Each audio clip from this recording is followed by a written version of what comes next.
Hey, what's going on, everybody? This week I have Sherrie D'Souza. She is an ex-Jehovah's Witness, and it was really cool to talk to her. We just talked about her journey leaving the faith, and it was a great conversation. I hope that you guys enjoy this.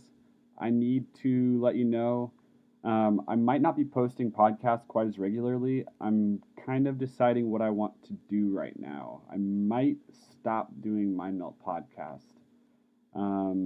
It's just I think I'm going a different direction right now, tossing the idea around. I really want to pursue something that I think is going to make a bigger impact, and that is more relevant to current situations rather than just things I find to be interesting. Something like the conflict in Venezuela or something along those lines. So I'm just letting you know I'm going to try to start focusing my energy in a different direction. I'm probably still going to have a podcast, probably still going to release episodes. I've got a couple things scheduled as of right now for this. But if things aren't quite as regular as normal, I'm just trying to kind of give you a heads up. This is why. So yeah, I'm really excited about this though. I'm definitely going to use this platform to try to boost whatever I do in the future. But I think that this is going to be a little bit more of a internal thing. Like I really need to do this for myself. So I hope that you enjoyed this conversation, and I will talk to you guys next time. Thanks. Bye.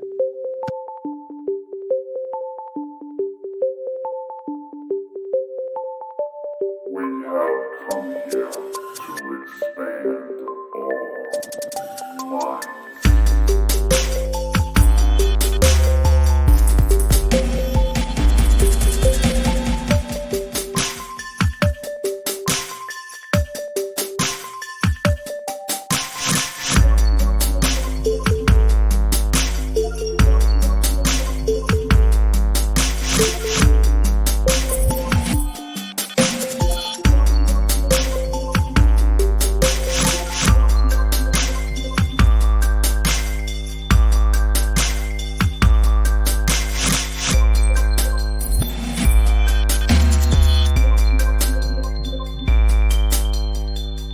Okay, so I'm here with Sherrie D'Souza. She's an ex-Jehovah's Witness, and we met through Recovering from Religion, which is a nonprofit organization that we both volunteer for. So Sherrie, tell me a little bit about how you got involved with Recovering from Religion, and then we can talk a little bit about your past. Sure. So Recovering from Religion, well, got involved because of my experience of coming out of the Jehovah's Witness religion. That was fairly traumatic, as it is for most people when they leave their belief system. And having gone through that process a few years ago now, I recognised that there really wasn't a lot of support for individuals as they come out of religion to deal with the trauma and the questions and the doubts, certainly not here in Australia. And as I started to think about what I wanted to do to be able to help other people, I became more aware of recovering from religion, and one of my close friends who lives in Colorado, Shanna Rubio, happens to be on the board of Recovering from Religion. She too is an ex-Jehovah's Witness. And through speaking with her and understanding more about what RFR does, it was a no-brainer to go, yep, I want to be part of this. And I want to bring it to Australia because I think there's a lot of people that could benefit from what the good work that they're doing. So I'm thrilled to be part of it. And it was great fun to be part of the support meeting that we had where I met you. Yeah. So why don't we just talk a little bit about what Recovering from Religion does and what your involvement is? Do you do any of the helpline stuff at all, or? So I was a little confused at first about exactly what I wanted to do. It's like I was given a brand new toy and I didn't know what feature to play with first. So initially I had thought the helpline, but then I realized to really do some good for more people than just on a one-on-one basis, the support groups were going to be, I think, better to bring to introduce RFR to Australia that way. So I went through the volunteer process to understand the policies and procedures and the structure of RFR. It was a delight to read those policies, actually. They've really put, it's a good, solid, robust structure that they've got. And then you undertake the training to be a support group leader, and got through all of that. And Eric Wells, who is the support group director, is incredibly supportive the whole way through the process. He really is very engaged. I can't imagine how much time he must spend in helping all of the support group leaders and in facilitating Zoom meetings, and he does a lot of work. So he helped me set up the first group for Sydney, that's where we're starting. And we had our very first virtual support group meeting just last Saturday on the 18th of April. And it went so well. It was wonderful. We had 19 people. So I learnt very quickly, we should probably divide the groups up because 19 was probably a little bit too many people for everyone to be involved, but it went so well. People were so comfortable and felt safe enough to open up and offload some of the experiences they've gone through. It really was remarkable. I loved it. I can't wait for my next one, which is on the 16th of May. Yeah, that's awesome. That's a really impressive turnout. 19 people. So, well, yeah, I think that RFR is such a great organization, you know, and it's really cool that they're branching out of the country. So what's it like in Australia as far as like the population goes with religion? Yeah, so look, I would have initially answered that a number of years ago and saying that it's probably more secular based, but no, can't say that either really, because it's a very diverse country, right? We've got a lot of different backgrounds, personalities, cultures. It's incredibly diverse, which is fantastic. I love it. But from a religious point of view, you can meet people from all sorts of different backgrounds. And certainly with my background as a Jehovah's Witness, when I went door to door, I met people from all sorts of backgrounds. I would have said, though, that the majority are non-religious or non-practicing.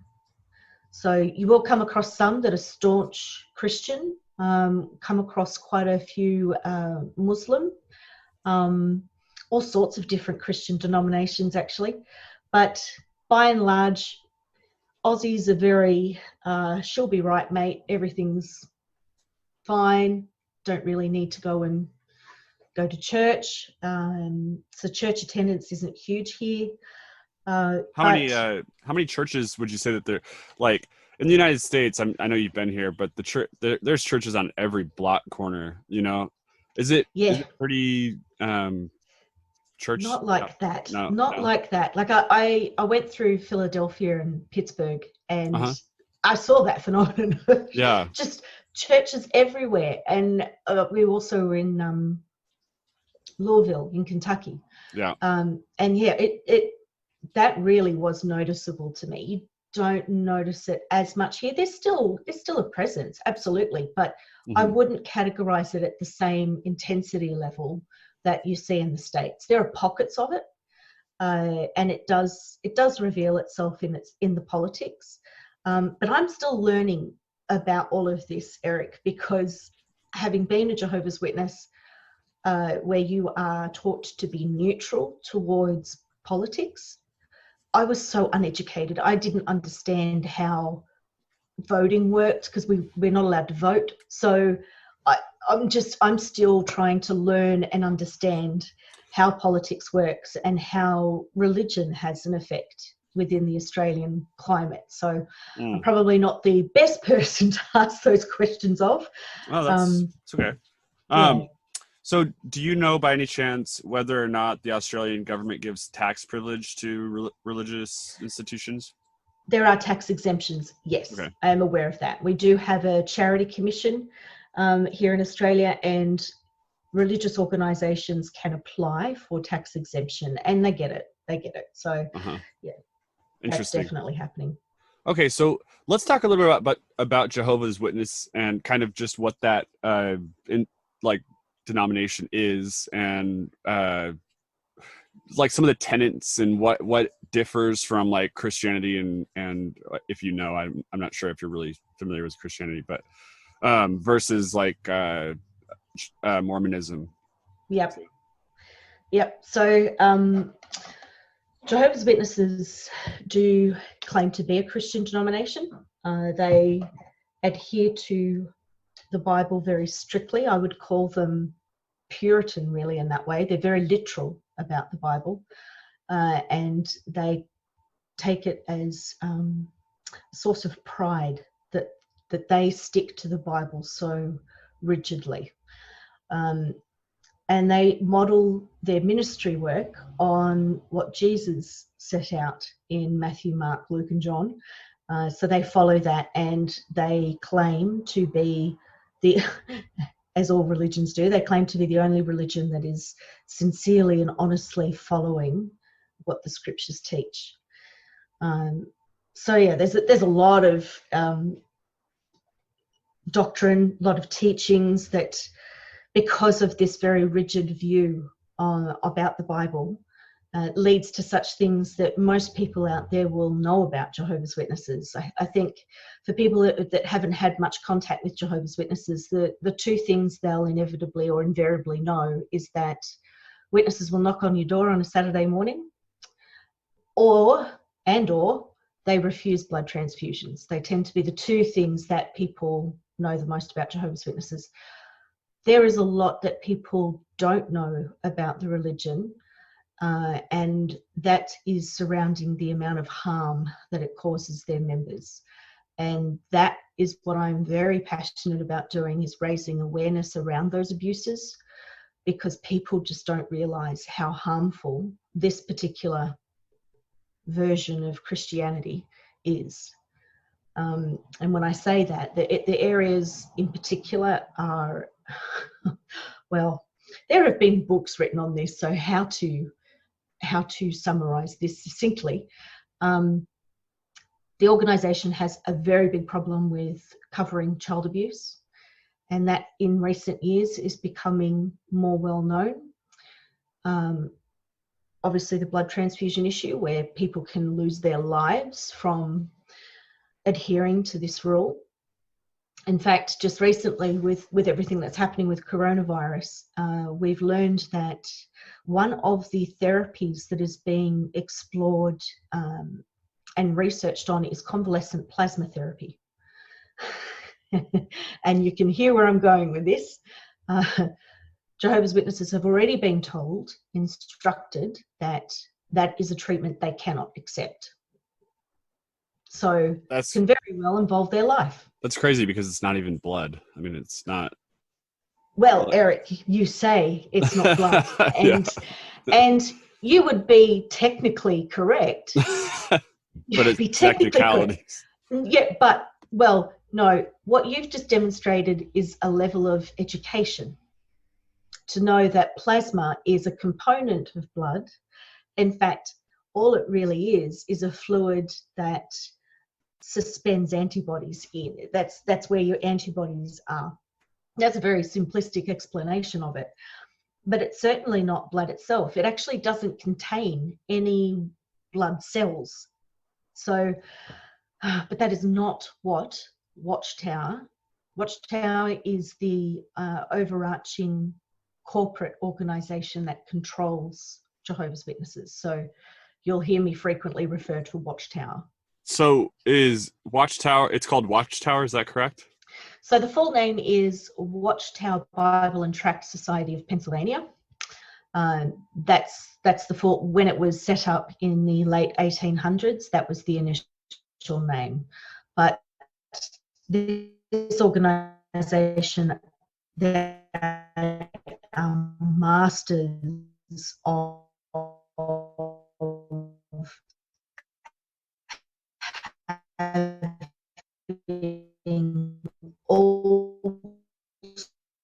sorts of different Canada. You also have the Christian Congregation of Jehovah's Witnesses, CCJW. So that's a different organization organisation again. So especially in the child abuse cases, that has caused lawyers no end of trouble, because who are you actually suing? Who are you actually saying is responsible for this? And Watchtower just keeps doing this, moving the dominoes or moving the chess pieces legally. But that's, so we will generally, ex-witnesses will just refer to Watchtower being the overarching organisation of the whole shebang. So going back to convalescent plasma therapy and plasma, Watchtower states that plasma is a major component of blood and is therefore blood. That's what they teach. Okay. That it's just kind of funny, because it's kind of like if you had a car and there was a tire on a car, you wouldn't consider a tire to be a car. You know what I mean? No, But no, I know. And you can use any number of examples or illustrations to show that point. Like a cake, cake is made up of flour, eggs, water, sugar, whatever. The flour is not a cake. Right. It's just a component of to get to the end result. Yeah. But that is the control this organisation has over its members. They will blindly believe everything that Watchtower tells them. And I was like that myself when growing up in the organisation. I would have refused a blood transfusion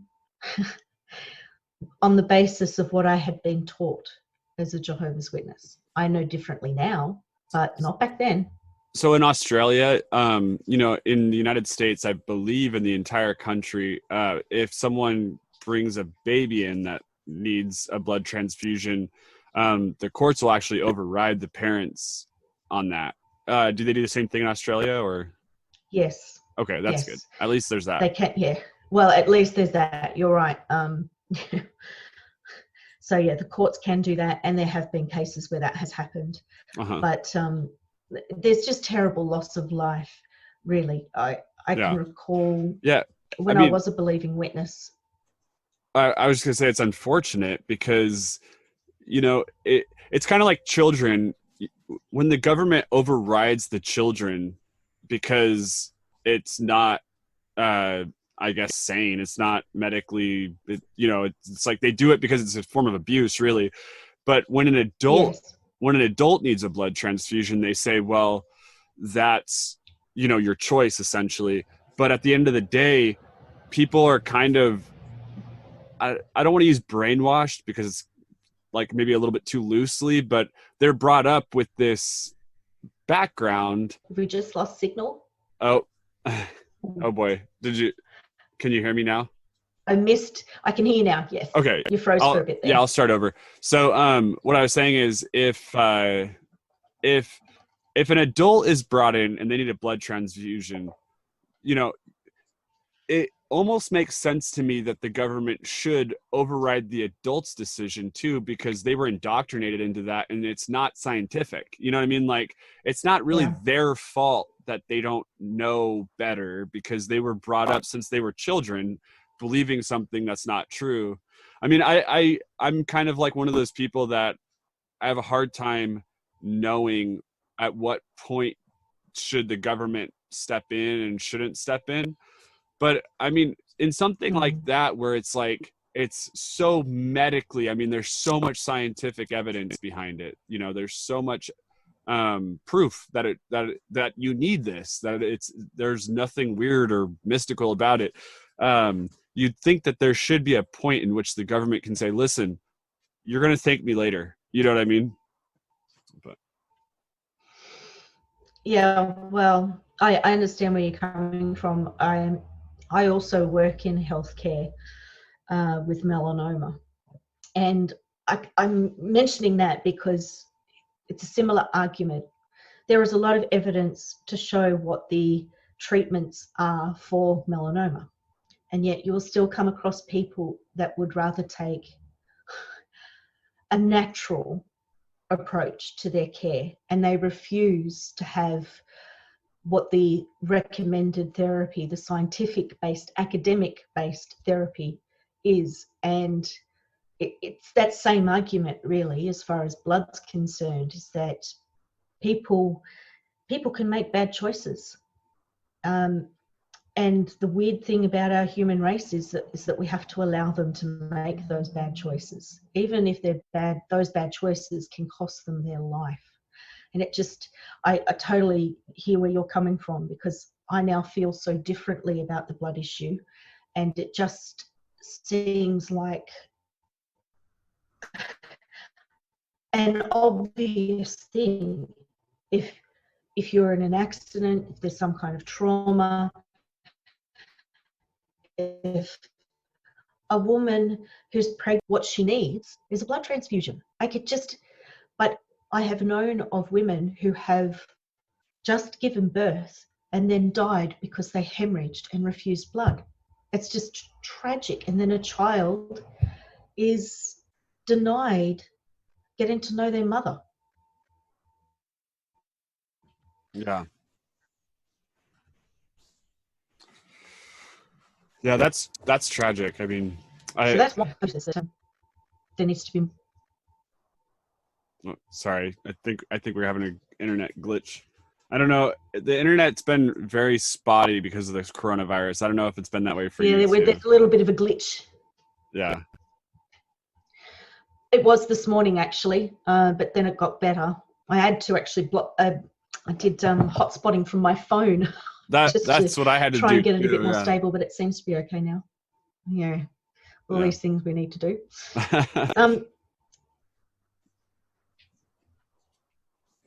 Okay, so can you hear me? Yes, I can. Okay, cool. Yep, so, I've got you. Why don't you tell me a little bit about your history with Jehovah's Witness, and just kind of like how you grew up with it and were very devout. So why don't you talk a little bit about your childhood and kind of just your whole experience, if you don't mind, just from the beginning? Yeah, sure. So my parents, my father was also raised a Jehovah's Witness. So that makes me third generation on his side. His parents were also witnesses. My mother, though, was not raised a witness. She converted in her late teens, and that would have been in the early 1970s. She had been very affected by things in her childhood, and most notably by her older brother that she was very close to, who died by suicide. And that affected her very deeply.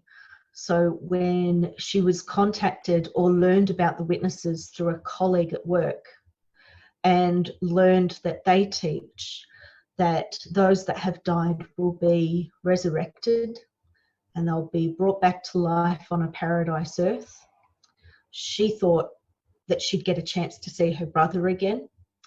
And so she threw herself into learning and studying all she could about the religion. Met my father, got married, and I came along about 18 months later. I have a younger sister as well, so it was just the two kids that they had. And from that time on, we were just, I don't remember my first meetings, of course. I don't remember going door to door my first time, because it was just always there. I was taken from a baby, so it's always been part of my life. Growing up as a child in the organisation it's not easy, and I can't say that it was a joyful experience, because you're so different, extremely different from any of the other kids at school. You don't celebrate birthdays, you don't celebrate Christmas, you don't celebrate Easter. In fact, you don't celebrate anything. You don't get any of that. You're not allowed to have friends outside of the school hour, or the school day. So if you get invited around by one of the kids at school, you can't go, because they're not Jehovah's Witnesses. They don't love God like you do, so they're bad associates and you shouldn't have anything to do with them. So all of this leads to having very awkward conversations in the schoolyard, and quite often it leads to bullying. And I did get a bit of bullying at school because I was so different. There is so much pressure on you as a child as well, that you have to make Jehovah glad, make him happy. So you are pressured to preach to your classmates, to your teachers. I remember being told that my school was my own special territory that I was assigned to, and that I was expected to place books, place literature, and tell them about God's kingdom according to the belief structure and system of Jehovah's Witnesses. So it's not the easiest of childhoods. It's certainly not the worst. I was very lucky in that there was there wasn't abuse, which some ex-witnesses, you hear horrific stories about some of the abuse that they endured. It's very hard to hear those stories. Do you mean physical abuse only, or do you mean emotionally? Do you feel like, I mean, this might get personal, but do you feel like you've been emotionally abused at all? Emotionally, yes, I would agree. Certainly mentally, because you're so controlled. Everything that you do or say, how you dress, is controlled and judged. And if you fall outside of the mold, then there's definitely emotional abuse there. They wield ostracism and shunning. They weaponize it. It leads to a lot of trauma, actually. So when you start to have doubts, it's compounded by the fact that you can't talk to anybody about it. You have to completely repress it and internalize out of fear, because you know instinctively that if you mention any of these doubts, your family is going to start distancing from you. And that's not an ungrounded fear. It's fact. It happens. You see it time and time again. So when you grow up in that environment, and that's all you know, it's setting you up for a very troubling adulthood when you get to it. And it causes dysfunctional relationships and a whole mountain of issues. But I look back at my childhood, and I do think that I'm luckier than most. Mum and Dad did the best they could to provide for my sister and I. But they were under a lot of stress and pressure too, because the treadmill of being a Jehovah's Witness, 3 meetings a week, you have to be out door to door at least once a week, in amongst raising a family and living life, is really, really hard. So does Jehovah's Witness use like community pressure as their main way of ensuring that people do those things? Like, do they, I mean, it's probably not even intentional. People are just like, did you go out and do your thing this week? And then when they say, no, I didn't, then they get like the bad look type of thing. You know what I mean? It's not like a organized, it's like subconscious. You know what I'm saying?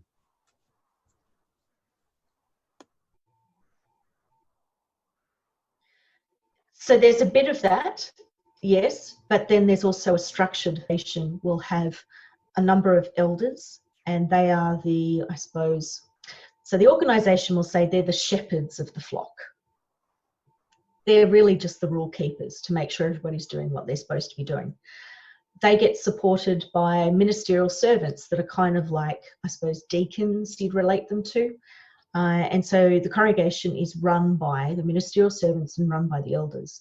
And then the rest of the congregation, all of the publishers, all of the flock, are divided up into groups.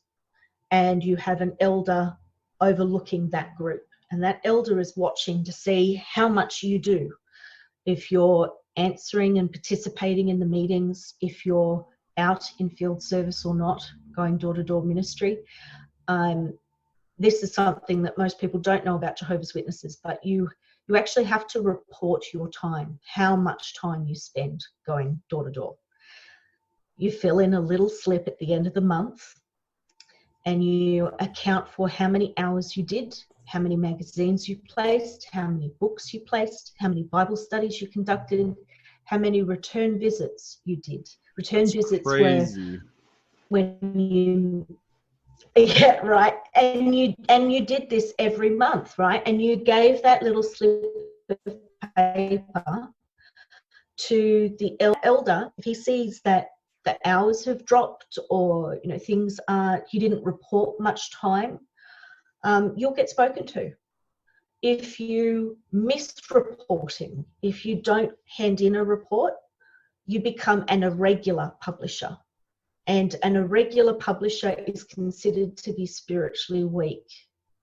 So there will be some natural distancing as a result of that, because you are then considered to be you're a bit of a bad associate, because you're not really being sincere about the truth. This You're is not really insane. showing. I know. This is like, I mean, I just need to, just for a second. I mean, this is like so smart structurally, I mean, because it's like, Culty?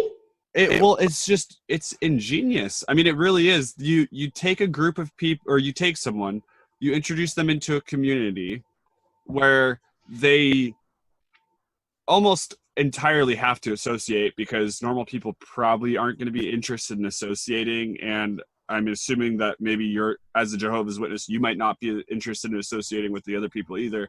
So it's kind of like this association with this community. And then if you don't do things, then all of a sudden you could be like a bad part to the community. So people distance themselves, and people long so much for community that they automatically will reintegrate.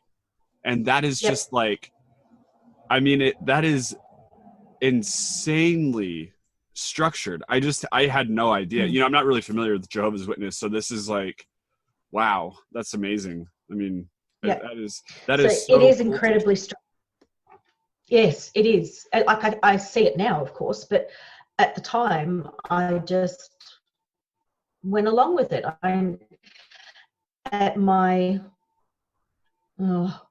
most dedicated. I got baptized when I was 14, and so they don't do like some other religions. Catholics, for example, they don't do christening. You make a decision to become a witness. So they very much it's very crafty. They will not support the idea of it being indoctrination. It's inculcation. You inculcate your child to worship Jehovah, and you're not forcing it. It's their decision. They don't realise how much pressure they are bringing to bear on individuals that feel forced or coerced into having to get baptized. Me, I didn't feel coerced. I actually wanted to. I believed it. I actually believed it. I believed the doctrine. I believed the teachings. And so I very willingly got baptized at 14. And then at 16, I left school in year 10 and I became a full-time volunteer. Can I cut you off for a second? In witness, yeah. Because, I just want to insert something really fast on that. Like, it may not seem like coercion, and I'm not saying that this is at any fault of your parents, because they also were introduced to this, but being raised in something is a form of coercion, and it's like, I just want to throw that out there. I'm sure you probably feel the same way, but I mean, I don't know if you do or not, but I just think that it's, when you indoctrinate someone into something, it's like the best kind of coercion, because they think that it's on their own volition, and it's not, so. Yeah, no, you are correct. And I suppose it's just that I have heard stories of ones. In fact, it happened in my own family. My sister didn't get baptized till she was 17.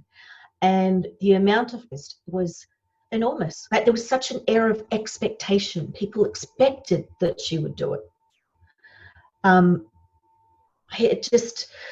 So yes, I agree with you. I think in my case, I had convinced myself that I was making a informed decision, because I'd had an experience in high school in year 7 and year 8 where At that particular time, mum and dad weren't doing very much in the religion. We weren't attending meetings regularly. So we were in the spiritually weak group at that point. And I got involved with an interfaith fellowship group at school who were Pentecostal. So anyway, fast forward past that. But because I'd had this experience with another group, I had convinced myself that I had tested my faith, that I had proved to myself that Jehovah's Witnesses were the truth. So I very much felt like I was making my own decision. But notwithstanding, it all was indoctrination and coercion. Yeah, so I get that. But now at 16, I become a regular pioneer, and that was the full-time volunteer role that I mentioned earlier. And what that means is that you do 90 hours a month, 90 hours a month of going door to door and preaching the Bible and conducting Bible studies and all the rest of it. It's unpaid, so you have to find a part-time job somehow to support yourself in doing that. And I did that. I was a regular pioneer for 10 years, from 16 to 26. So I was a good associate at that point in time. Not until later on, when I started working full time after my husband and I got married, did I start to feel the judgment and the ostracism, because I was letting my career become more important than the religion, and my meeting attendance was dropping, and I wasn't spending as many hours. I didn't have as many hours to put on my report card that I would give in every month. So I started to feel that distancing even at that point. It was only going to become a lot worse though as time progressed. Yeah. Yeah, I'm just still a little flabbergasted, honestly. I just had no idea. So when you went to, didn't you, I'm sorry if I'm getting this wrong, but didn't you say that you like dropped out of college or something to no. So high school. No, you're right. I dropped out of high school. So year 10 was my last year, finished at 16. You raise an interesting point, though, that might be another thing that isn't commonly known about Jehovah's Witnesses.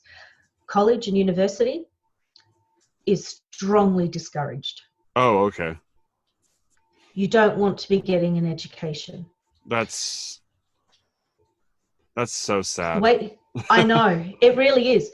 The way Watchtower teaches this is that it's such a black and white way of viewing this. You have God's organization and you have Satan's world. Anything outside of God's organization is automatically by default Satan's world.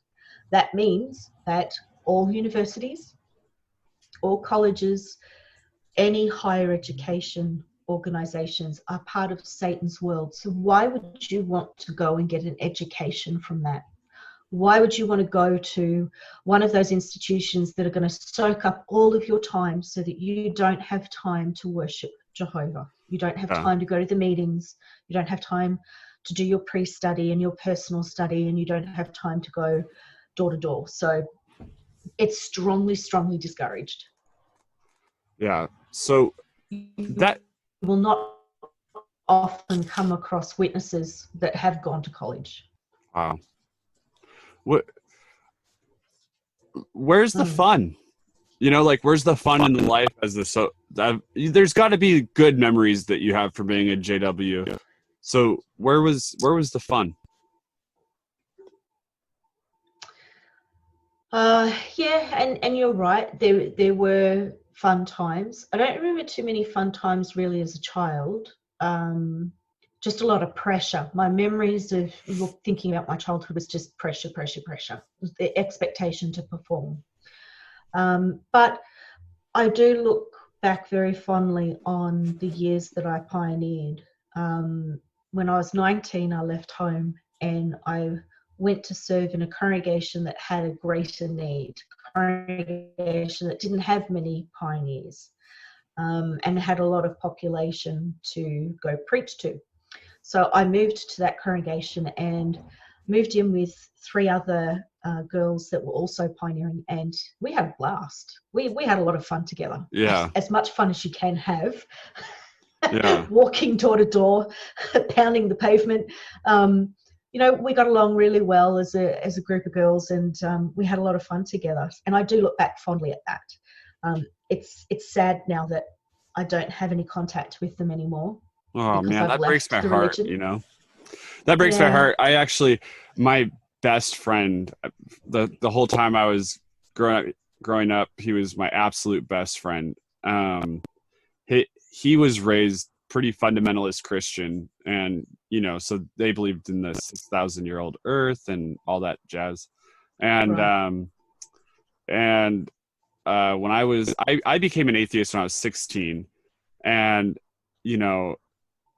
he wanted to be a priest or a pastor, I guess. And when we were 18, him and I got into this big debate, and we hadn't talked in like a couple of years because I became an atheist. So, and then him and I like kind of reconnected, and we just like kind of were, he was just like trying to push, his things onto me, and I was trying to refute them. And, yeah, he ended up dying like really shortly after him and I got in this, I guess, debate or something. I don't know if I'd call it a debate, but him and I for like a week and a half were just like pretty publicly on social media, just kind of going back and forth about religion. And then, he died overseas, and I found out in just kind of a bizarre way. And it sucks, because Big time. yeah, it's like such a stupid thing to get in between a friendship, it's like, I mean, and I understand from my perspective, it's like I want people to believe true things, like that's what's really valuable to me, is that because it progresses, it makes the world progress, like when people believe true things, they can check things off the list and move forward. And so that really matters to me. And to him, what really mattered was getting the message to me, and so it's like this weird thing that unfortunately we never resolved. And so it's sad to me that good relationships are lost over those reasons, is what I'm trying to get at. Whoops, sorry. I switched over to my mobile hotspot, so it'd be more stable now, hopefully, which is just crazy that a mobile hotspot is better than the crazy. I know. So, I know. Okay, so you were saying about your friend and how he died shortly afterwards. That's terribly sad. It is, yeah. I mean, him and I were best friends growing up. Like he went everywhere with me. He basically lived with me. And so what I was trying to say is that it's really sad that religion comes between friendships. Like, as an atheist or whatever, I want to be able to have these discussions and not have it. That's my main contention with religion, is that there's like this, and it's not just religion, it's politics too, and it's everything. It's divisive. Yeah, it's like this, leave it off the table, we don't talk about that. There's 3 things you don't talk about: religion, politics, and whatever else. So so now when you and your husband kind of started leaving the religion first, is that correct? That's right. Yes, he did. Okay. So can you kind of walk me through like his development on that? And yeah, I'm so glad we have a good internet connection now. Before I was struggling. Before. That was a bit dodgy. Yeah. So Sasha was also raised as a witness. His story is quite fascinating. His father had also been raised a witness in Borneo, and his parents were very active witnesses. So Sasha's grandparents were very active witnesses. But then his grandmother died suddenly when Sasha's father was only 6, I think. And the grandfather remarried a Catholic woman and no longer practiced being a Jehovah's Witness. So Sasha's father had this huge gap of time where he was raised as a witness until 6, and then had this huge gap until about 1920. So by the time he was 1920, he'd already met Sasha's mother, and he started studying again and became a witness. She studied but decided not to continue, and by that time they were already married. So you've got this unusual situation where the father is a very active witness, became an elder not long after, but Sasha's mother is not a witness at all. And so Sasha was sort of raised in a divided household from a faith point of view. She took him to birthday parties and Christmas celebrations until Sasha turned 9. And at that point, Sasha's father said, no more Christmas, no more birthdays for Sasha at all. And Sasha's mum complied. So from that point on, Sasha then had a very witness upbringing. Like me, he also started, he went through to year 12 in school, but he started regular pioneering after that. And then at 19, he decided to volunteer or apply to volunteer at Bethel. Now, Bethel is what the organisation calls their headquarters in each country. So the main headquarters for the whole religion is in upstate New York, in Warwick. But other areas around the planet have Bethels. So in Australia, the Bethel for Australia, the headquarters was in Ingleburn, not far from where we live actually. It's only about 20 minutes away. So Sasha applied to go there as a full-time volunteer, and he was accepted. He was there from 1994 till 1999. And at Bethel, you live on the premises. Everything. You're completely immersed in the religion there. It's like being on the Sea Org for Scientology. It's Yeah, isn't it? Don't they have even like similar? Do they have pay, or is it similar pay or something like Scientology even? Well, it's chicken feed. So you actually take a vow of poverty to Right. work at Bethel, and you only get a subsidy or a very small allowance. I think I remember at that time, if I remember right, it was something like $120 a month. Yeah, that's very similar to Scientology. So Yeah. I don't know. Have you seen Going Clear, that documentary, Yes, Going Clear? yes, Yeah. I So, have. which is Yeah. just, I mean, it's interesting the parallels that I'm sure you're aware of with this and Scientology, just because. Yeah. Yeah. I mean, There's this all is, sorts of links there. well, and it's interesting because it seems like religion starts in this form.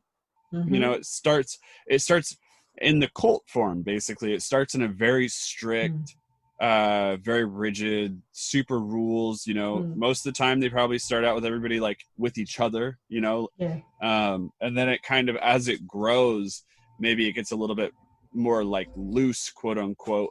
And Jehovah's Witness might not might not be quite to the Mormon stage yet, and the Mormon stage isn't quite to the Christian stage yet. You know what I'm saying? Yeah, actually you're right, because I would say that Jehovah's Witnesses are a bit further along in their evolution than Scientology is. Right. But like Scientology, you can find patterns. So Scientology, you had L. Ron Hubbard as your founder. And then you've got this who was just a character all on his own. And then you've got Miscavige now, which is just this, taking it on steroids to this whole other level. So Jehovah's Witnesses have got the same thing. Charles Taze Russell started the organization in the late 1800s. He founded Watchtower and started printing kind of like editorials, but on religion. They were known as the International Bible Students up until 1931, when the name changed then to Jehovah's Witnesses. And that was done by the second president, Joseph Rutherford. And Rutherford was the witness equivalent to Miscavige, that when Rutherford took control of the organization. I mean, there's some really weird stuff in the history anyway, but he took it to a whole other level. That was when Mother's Day was outlawed, Father's Day, all of the celebrations were outlawed. That was when the organization doesn't allow for men to have a beard. You have to be clean shaven. That came from Rutherford's time. So all the that would weird not work stuff with me. I look way too. I've had a beard since I was like 16. I look way too weird with that one. So I would drop out right there. Yeah. And yeah, so my husband's now sporting a beard too for the first time in his life. So yes. Yeah. So can I ask you a kind of a weird question? I'm just curious, like when you were a teenager and young adult, was there any point where you wanted to I know Australia is super strict on drugs, but was there ever a point where you wanted to experiment with alcohol or something, or? So this is something that you may not be aware of. Jehovah's Witnesses don't have a prohibition on alcohol. Oh, okay. I didn't know that actually. Yeah. Yeah. So I know the Mormons do. So did you experiment with alcohol, or? Not to the point of, what they'll say about alcohol is that it's in moderation. You can have alcohol, but drunkenness is out of that. That can even be a disfellowshipping offence, where you'll get kicked out for drunkenness. Yes. Okay. But it's not often. You don't often hear of witnesses being expelled for drunkenness because there's so many of us drinking. Honestly, the drinking culture within the organization it's huge. It's really, really big, especially at Bethel. Like Sasha could tell you stories about what happens at Bethel as far as alcohol is concerned. It's a significant issue. And I think it's because alcohol is being used as an antidepressant, really, or a coping mechanism or coping strategy for the pressures that you're dealing with being a witness. But more to the point of your question, did I want to explore? No, because I was very fearful of being pulled into the back room at the Kingdom Hall and having to sit in front of a panel of 3 elders to account for any mistakes that I made. I was very, very conscious of that and terrified of it. So I wasn't going to engage in anything that was questionable out of fear for that. So I did not explore alcohol. Of course, smoking and drugs are totally out of the question as a witness anyway. And relationships with the opposite sex it's a whole other level, right? Because there's no sex before marriage. There's no... Sasha and I look back at our courtship. I mean, even just the fact you call it a courtship, for God's sake. So anyway, but we were so... I don't even know the word for it. I don't want to say careful because this is a stupid word to use, but we were so conscious of what everybody else thought about us and what everybody else was watching that we would hardly even hold hands. It's just so ridiculous. You're so repressed. And that's where there is a heck of a lot of harm that gets done. I didn't know how to talk to boys. I struggled with it so much as a teenager. And you're not given any guidance, or the guidance you do get is so inadequate and so poor and so uneducated, because they truly do think that the Bible has an answer for everything, that no matter what problem you have, no matter what question, you will find an answer in the scriptures, or you'll be able to derive a principle or something, a standard out of the Bible, and that's the answer for everything. And why would you need more than that? The Bible is God's word. So, yes. I gave you a little bit more than the actual question there, I think. No, it's good. I like knowing. I'm sure the listeners want to know this stuff too, you know, because for a lot of people, what you experienced was a cult upbringing. You know what I mean? Like, it's because it's kind of funny, like with religion, like once it gets to a certain population, it's no longer looked at it like a cult. Yes. And that's kind of weird. You know, it's like, it is a cult. And at the end of the day, people are doing the same cultish things. It's a cult. So not a lot of people get to, that's an experience that you went through that you're lucky enough to have gotten out of. And so this is a good thing, you know? Yeah. I don't really, I think that the fact that you were lucky enough to be raised in this and experience this to be able to get out of it and share your story is awesome, you know? So it's fascinating. I mean, what I find to be amazing is the fact that you and Sasha have been able to work through this together. Yeah. Well, that's a story in itself, Eric, because we didn't know really how that was going to go. And we both still now, even to this day, look at each other and shake our heads of, how did we get through this? How did we? Because Sasha woke up before I did. That's an in term that ex-Jehovah's Witnesses will use of when did we wake up from our indoctrination. And he started waking up 2013. Was Whereas there for me, anything for him that kind of, is there anything for him that kind of pushed him into that? Like, was there like yeah, a book that he read or? it was behavior of the organization really, initially. We, in our local congregation, Sasha was a ministerial servant and the elders wanted to make him an elder. And Sasha already didn't want to be part of that. He saw it as a boys' club. He didn't like some of the behaviors within the elder body in the congregation. The way they were treating people was not good. We had a case or two of child abuse within the congregation, and we saw how the elders mismanaged that terribly. So Sasha had already seen all of this, and so when the elders were wanting to make him an elder, he didn't really want to be part of it at all. He didn't want to be an elder. He wasn't interested in having the position or the title. He just wanted to help other people, and he felt that he could help his fellow brothers and sisters as a ministerial servant just as much as an elder, so he wasn't interested in that. But that was his initial attitude, and then things started to happen, not just in the congregation, but organisationally. In 2013, there was an annual general meeting that the organisation put on worldwide, and they were releasing at this meeting an updated version of the Bible. So they have their own translations, the New World Translation of the Holy Scriptures. And 2013, they brought out the Silver Sword, the new version. And Sasha, I was so involved and so believing at the time. I thought this was wonderful, this new provision, this new Bible. It's just so exciting. Jehovah's looking after us. Sasha, on the other hand, he was starting to feel very uncomfortable because the whole thing was starting to scream cult at him.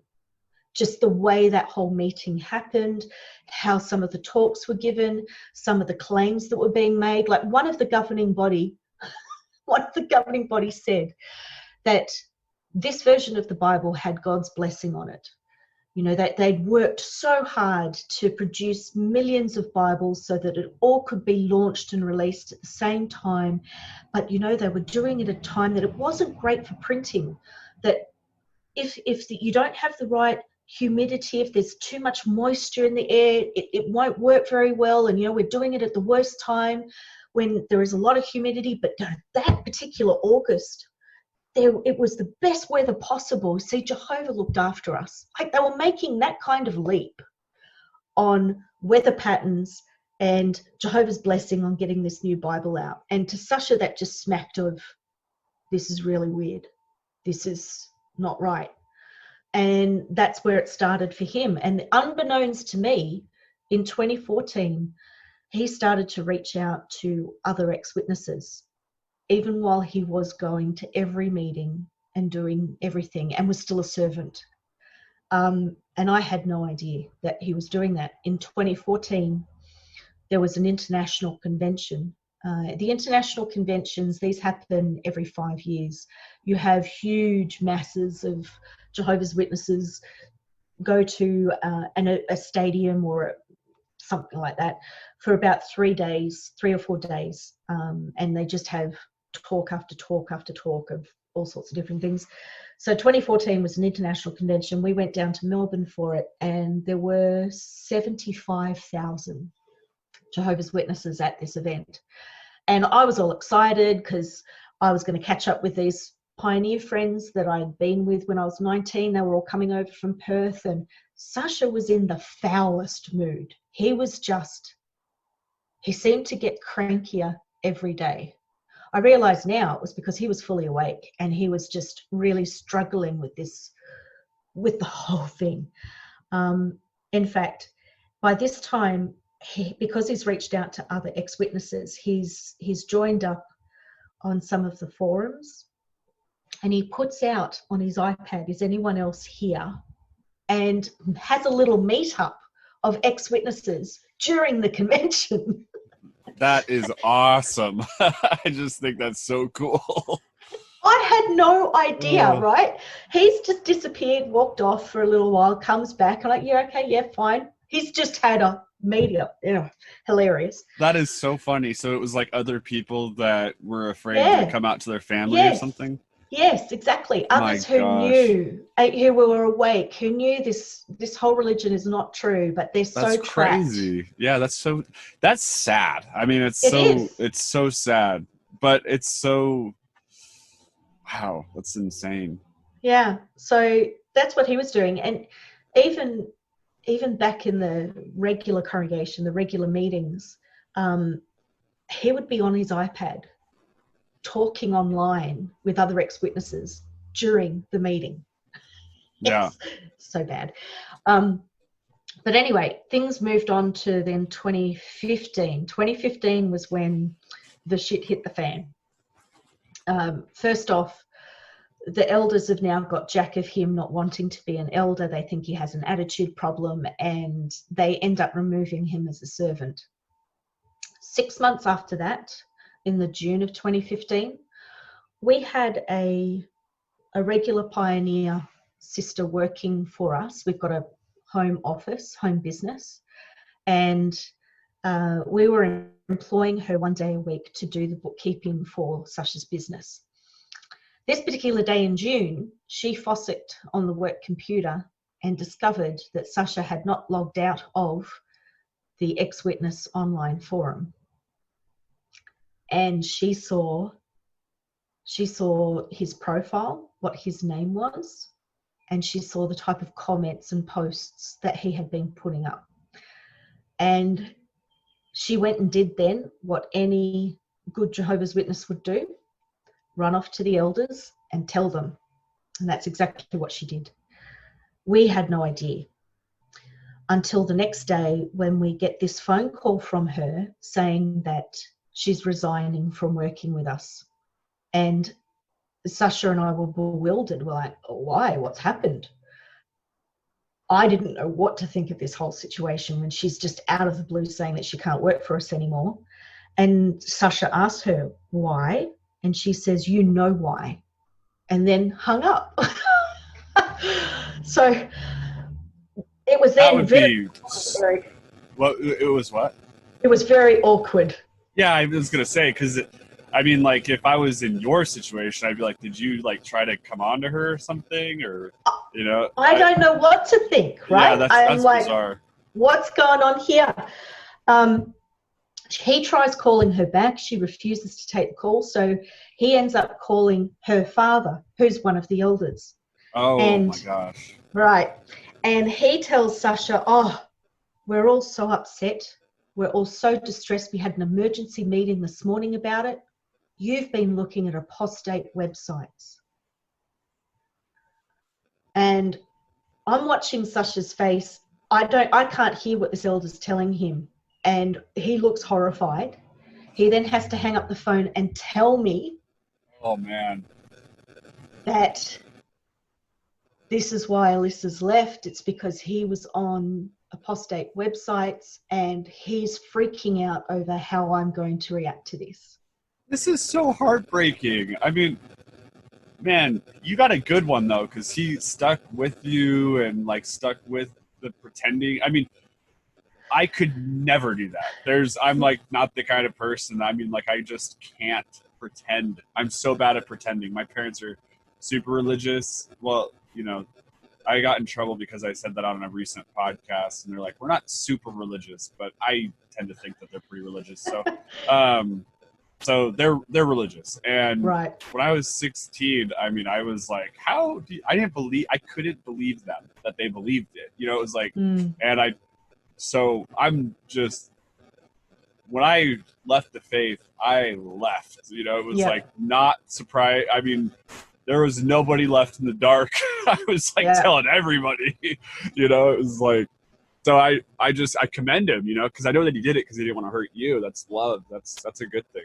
And that, when I woke up, I was overwhelmed by how much restraint he had. I don't know how he did it, because no, I couldn't have done that either. But he kept it all quiet. What he ended up doing in those years before that happened was he made it a very comfortable, peaceful, judgment-free environment at home. I was getting quite involved in my career. I'd actually done a university course. Oh, shock horror. That's what I was going to ask you, because I know that you said that you're in the medical field. Yeah. So did you do that while you were still a JW, or did you? Okay. So yes. What inclined you to do that when it was the devil's? Because it was my job. So so they kind of pushed you into it. Yes, they pushed me to do it. So I took on, in 2011, I became a practice manager for a cancer practice that had 3 locations. But I had no training. The only experience I had was that I'd been a secretary there, so I knew the practice, but I didn't know how to manage people.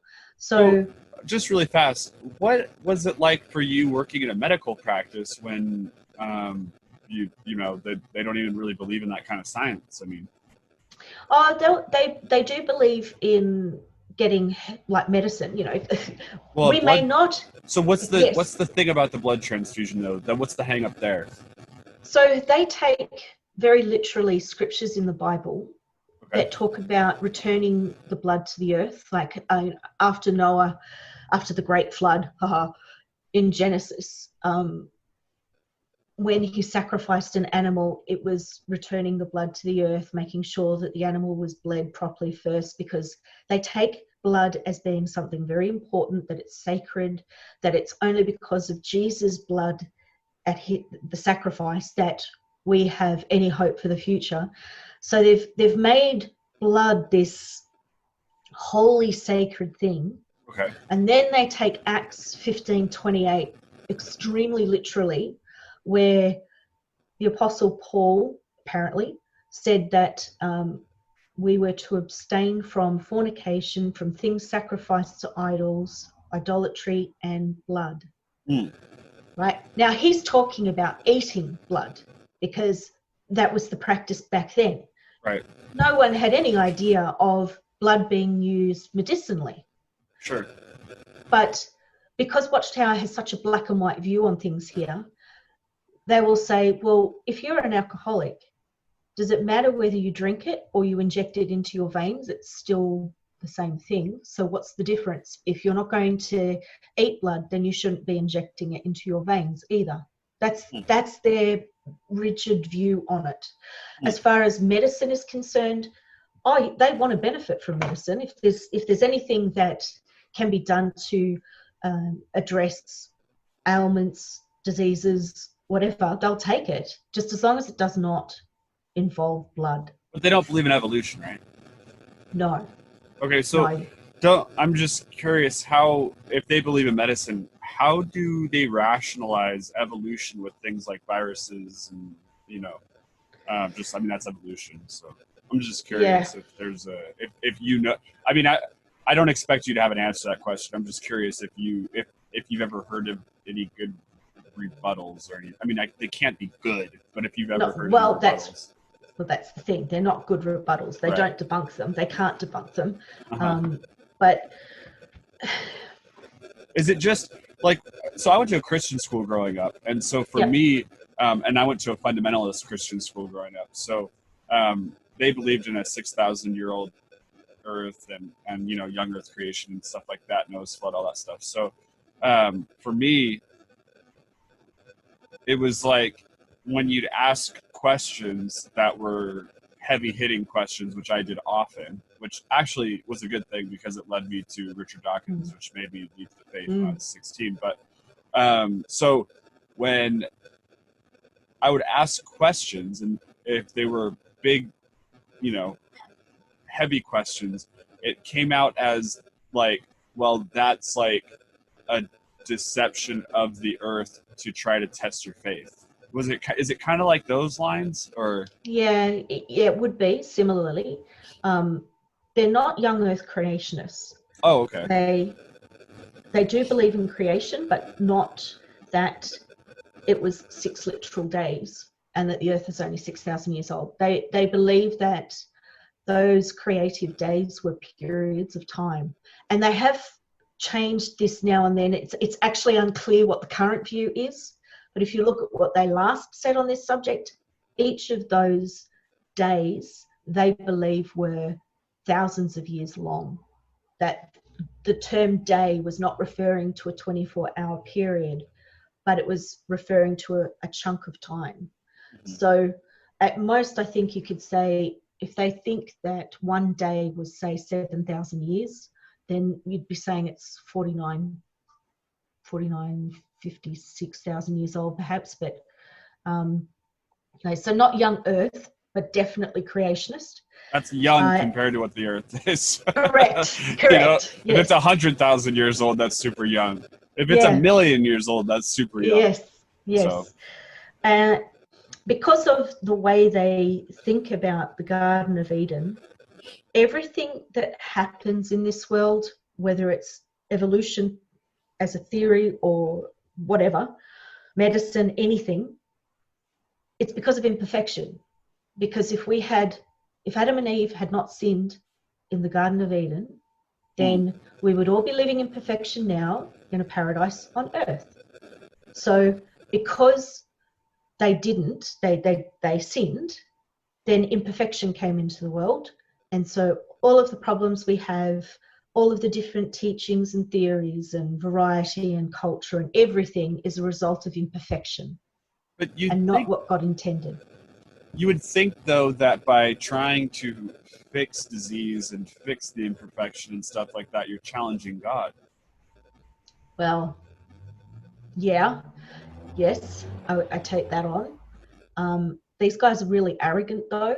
So, for example, with blood transfusions, they feel that because of their stand on blood, they have helped medicine advance and develop new technologies, bloodless surgery techniques, cell saver machines, argon beam coagulators, that all of this technology exists so that Jehovah's Witnesses can be treated, and therefore Jehovah's Witnesses have actually improved by their stand medicine, and they actually believe that. Wow, that's amazing. That's so interesting. Well, yeah, so there's mental gymnastics going on incredibly to the cognitive dissonance that has to happen. And so for me in the medical field, that was actually having an effect on me, because I could see the scientific approach towards a cancer group and how they researched and studied. I also saw that the human spirit is incredibly resilient. And I saw people who were confronted with terrible disease, and they showed a strength and courage and bravery and hope. And they weren't Jehovah's Witnesses, but they, through their attitude, had such a fantastic way of dealing with a really bad hand. I found that inspirational, and I was seeing that you didn't have to be just a Jehovah's Witness to succeed. And that was causing a little bit of cognitive dissonance in me because of that. What then added more to that was in 2012 when I did the university course. It was a 2-year course to get a diploma in practice management. For the first time in my life, I was learning how to learn how to think The scientific critically. method. Yes. And I was starting to realize that the way the organization teaches is terrible. It's childlike. It infantilizes. It's just so badly done. And now reading their material, you can pick out the manipulation so quickly and so easily. But that was part of the process for me, was that I had to do that university course, and I was very lucky that Sasha didn't judge me at all while I did that university course. He supported me doing that. And we kept it quiet. We didn't tell anyone in the congregation that I was doing it, because we knew there'd be trouble if they found out I was doing that course. Sasha made it easy for me in that, because I was working so hard and I was doing this diploma, I found meeting attendance really, really hard. It was hard to get to the meetings on a Tuesday night and a Thursday night after a big day at work. Yeah. And Sasha, instead of pressuring me, was just, that's okay. It's all right. I'll see you when I get home. He still went to the meeting, even though he was awake. Wow. But he let me stay home and not feel pressured. So when it got to him being exposed for being on apostate websites, I knew what I was supposed to do. I knew what the religion taught I should be doing. I was in a situation where if it had been an unhappy marriage, Yeah. I could have left Sasha and been supported by the religion through it. Wow. That's so they kind of like they probably would have actually helped you Yes. sustain yourself financially and stuff like that. Oh, no, not to that extreme. Oh, okay. There is a limit to, the type of support you get. Yeah. When I say support, You just mean like emotionally or? yeah, and you wouldn't face judicial action for dissolving a marriage because of spiritual endangerment. That's how they would see this, because Sasha is supposed to be my spiritual head, right? He's supposed to look after me spiritually. He's now Right. endangering my spirituality by what he's doing. So this is one of the rare circumstances where if I had chosen to leave him, I would not have been judged or reprimanded for doing so. Okay, I understand. Yeah. So I obviously stayed with him. The next week after it had been found out, it was such a hard weekend, Eric, because Sasha was trying to be really careful about answering my questions. Yeah. I was really scared to ask the questions because I didn't know how far it had gone for him. It was really hard. He kept saying it destabilized his confidence in himself to be exposed now as not believing. And he kept saying to me, I'm not a bad person. I'm not a bad person. And I know he's not a bad person. But I was trying to work through, you now don't believe. What does this look like for us? What's going to happen next? And I was scared too. Yeah. I didn't know what it would now mean. Yeah.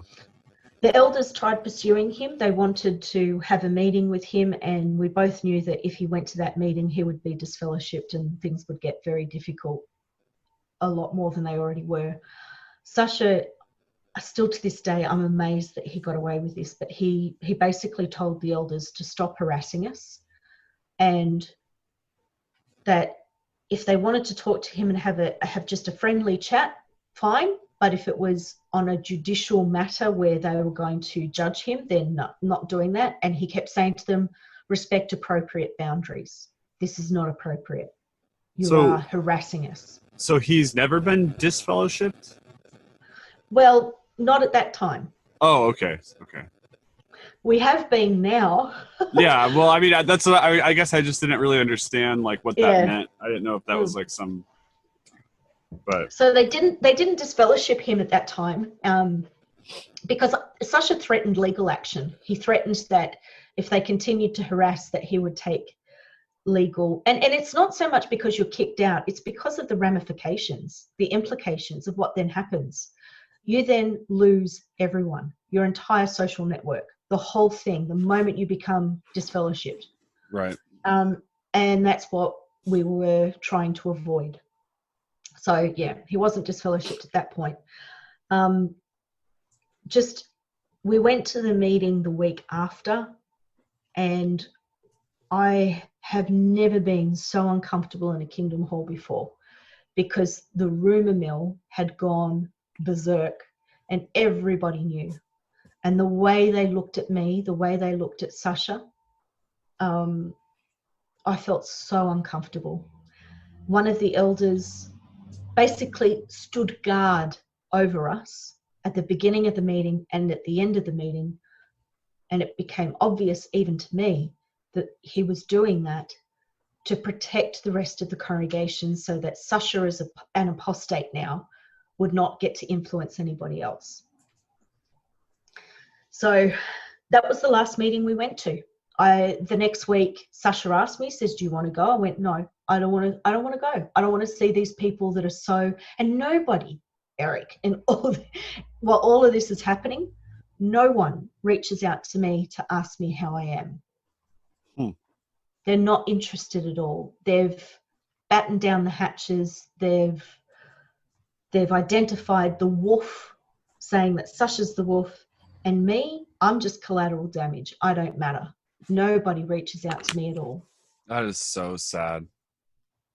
But you know what? That's what had to happen in order for me to wake up. Yeah. So, and I didn't get to wake up until November 2016, when I read the Australian Royal Commission report on child sex abuse. And Right. that was then when I woke up and realized that the religion was not true and it was a cult. Wow. So, I'm just like utterly amazed. I mean, it's such an inspiring story, really. You know, it's like, like I said earlier, it sucks that you had to go through it, but you're really lucky that you did, in a way, because you can now help other people, and not a lot of people get to do that in life. You know, not a lot of people can help others in the way that you're going to be able to help others. Thanks, Eric. It took me about 12 months to realize that, because when I first woke up, I was so angry. Yes, at I being understand. lied to. Yeah. Yeah. I was angry for a lot longer than 12 months. I'll tell you that. I was angry for so a few angry. years. Yeah. I took And myself off. You might go through phases too, just to let you know. Like because you've only been away for what, 3 years now? Is that correct? 3.5 years. Yeah, 3.5. So I go through phases still to this day where, like, I get I just see that something happen and it infuriates me. You know, I'm just like, gosh, why? You know, because I have it's kind of interesting. You know, I've got a lot of friends like that. I don't know if you know what Burning Man is. You know what Burning Man is? Yes, okay. I do. Yeah. Okay, so I've got like a lot of burner friends and stuff like that, and a lot of hippies is what I'm trying to get at. A lot of people that are like woke, spiritual type people that. Right. So it's kind of like they left religion, but they found this other thing, and people always say, like, man, how do you find meaning and purpose when you're like an atheist or whatever? And it's like, I love my life. Yes. Like, I love understanding physics, and I love understanding like the properties of the universe for what it is. And I'm saying that to say that sometimes I see the stuff that goes on because of religion, like Gaza, for example. I don't know if you pay attention much to Gaza, but Gaza, for example, and the stuff that's going on over there. And it's just like, man, we're so lucky that this happened. This like random thing happened, you know? And who knows if this could literally be the only time that intelligent life ever exists. Imagine that. I mean, we don't know. Yeah. You know, it could very well be the only time intelligent life will ever exist in the universe. And we are wasting it fighting each other with bullets over nothing. That's something that's not even real, you know? So sometimes I just like, I'll see something going on, like war that's going on because of religion or something, or people being oppressed because of religion. And it just, makes me so sad. It's like heartbreaking because I'm like, Yeah. guys, if you're lucky you live 100 years, is this what you want to spend your 100 years doing? Yes. You know? Exactly. Exactly. And that's one of the realizations that I had. First, I had the anger, and then I had the grief, and then anger again at lost potential, at Yeah. things that I could have done, that I could have gone to university. I could have done all sorts of things with my life, that I'd wasted so much time. But then, flip side, some people never wake up.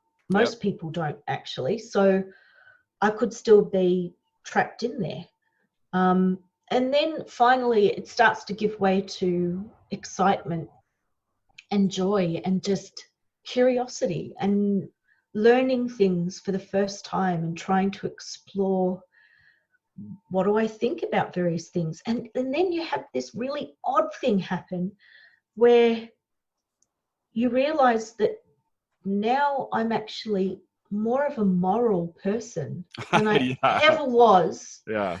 as a Jehovah's Witness. You know, as a Jehovah's Witness, you think that you're the most moral person. No, you're not. You're the most judgmental person you Yeah. could possibly I'm be. more moral than Intolerant. you. Yeah, exactly. Yeah. Exactly. And then when you realize that, you know, people are just people, and just see them for who they are and get to know them, and it just opened up so many opportunities for me and so many more friendships that have resulted. And now I feel like I've got real friends, not conditional friends that are going to turn their back on you because you don't believe the same thing anymore, but real friends where you may not agree on everything, and you may have healthy, rigorous discussions on some things that you have different views on, but that doesn't dissolve your friendship. It actually strengthens it because you respect one another. So you feel like you go into this life, relationships take on a whole other meaning. It becomes deeper and more sincere and more genuine. And then when you add into that I now have to realize that I'm not going to live forever on paradise earth, that Armageddon is not going to happen, and this life is all we've got. This is it. So how do I want to spend the rest of my time on this planet? How do I want to leave it? What do I want people to say about me when I leave? Do I just want to be living life so that I get the most joy out of it? Or what's the legacy? What do I want to leave behind? And when I started asking those questions, I realized that I want to have made a difference to other people that I meet, that I've made a positive impact somehow, that I've helped or supported or listened or shed tears or whatever. I've made some kind of positive impact. And if I can achieve that, then I'll be pleased with the life that I've led. And you're right, if I had not had the experience of being raised in a cult, I would not be able to do the type of work that I want to do now. And that was the realization that took 12 months, because one of my therapists said to me, you have to find something positive out of this experience. It took me 12 months to be able to work out what the positive was. And the positive... You did that much faster than a lot of people do. So I had good therapists. Yeah. Well, I'm just saying, because the way that you just said it kind of made it sound like that might have taken you a long time. And, you know, some people go the rest of their life with no meaning, or they kill themselves. Yeah. And, you know, and that's just as heartbreaking as going the rest of your life. I mean, obviously, but so, that's beautiful though. That's why working with RFR is so important to me, because I think it gives me the opportunity to work with an organization that already has that structure, already has the policies and procedures in place, and where my core values are aligned with theirs. And so I'm really excited to be working along with them and starting them up here in Australia. In fact, Eric, just before we started this conversation, I have had 3 people reach out to me from Melbourne wanting to start up a group there. Oh, that's fantastic. Yes. Good So deal. yeah, I'm really excited about the potential for what RFR can do here in Australia, and by extension New Zealand as well. It means really good things, and in the midst of the madness of coronavirus, it brings a lot of positivity and support to people. Yeah. It's good stuff. Well, Sherrie, I am just stoked. I think that's a good note to end on. So, um, I just want to say thank you for sharing your story with us. I'm super excited to get this out into the ethos and let people check it out. Well, It's a thanks cool so story. much for having me on. Yeah. It's a pleasure to be on the Mind Melt Post podcast. So, and thank you for everything that you do too. I mean, you're doing a lot of work behind the scenes here too. The podcast got to take a lot of time, and you're working with RFR as well. So it's great to reach out to other like-minded people. I agree. We should do this again sometime. It'd be fun Yeah, to maybe next time we can just talk not so much about your story, but maybe we can talk about Jehovah's Witness and like talk yeah. about the history of just because that might be interesting, and it'd be cool to have like I would consider you to be a Jehovah's Witness expert, so that'd be fun. Yeah, Cool. we could do that for All sure. right. Awesome. Hey, well, thanks again, Sherrie, and I hope that you have a good one. Hang out just 1 second, okay? Sure.